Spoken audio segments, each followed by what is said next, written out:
ہماری رمضان کی راتیں کس چیز میں گزرتی ہیں؟ یہ بات بہت اچھی طرح ذہن میں رکھیں کہ یہ جو روٹین عام لوگوں نے بنائی ہوتی ہے کہ رمضان کا سارا دن سوتے اور رمضان کی راتوں کو پھر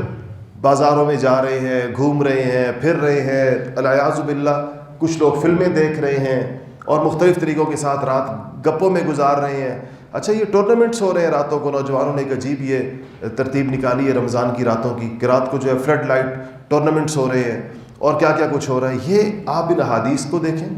اللہ جل شانہ کی توجہات کو دیکھیں، فرشتوں کی نداؤں کو سنیں اور انسان کے لیے اللہ تعالیٰ کی طرف سے جن چیزوں کا اعلانات ہو رہے ہیں ان کو دیکھیں اور ہم اپنے طرز عمل کو دیکھیں کہ عام دنوں سے بھی زیادہ غفلت اپنے اوپر طاری کر دیتے ہیں۔ یعنی جو کھیل وغیرہ جو ویسے عام دنوں میں تو ٹھیک ہے، کھیلنے کا کوئی اس کی مثبت چیزیں بھی ہو سکتی ہیں سپورٹس کی، لیکن ظاہر بات ہے کہ رمضان جیسی راتوں میں، اتنی قیمتی راتوں میں تو یہ رواج ختم کرنے چاہیے، اور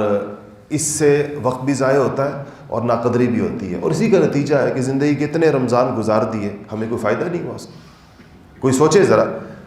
13-14 سال کی عمر سے ہم پر رمضان فرض ہوا ہے، آج تک جتنی زندگی گزاری کبھی ان رمضانوں کو گنے ہم صرف کہ جس کی عمر 40 سال ہے اس نے 26-27 رمضان گزارے ہیں،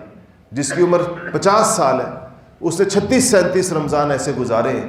جو ہر رمضان اس کی مغفرت کا پیغام لے کر آیا تھا، اور ہر رمضان اس کی بخشش کا پروانہ لے کر آیا تھا، اور ہر رمضان اس کو اللہ تعالیٰ کے قریب کرنے کے لیے آیا تھا، اور ہر رمضان اسے گناہ چھڑانے کے لیے آیا تھا، ہر رمضان اس کو تقوی کی دولت سے مالا مال کرنے کے لیے آیا تھا کہ ہم نے حاصل کی،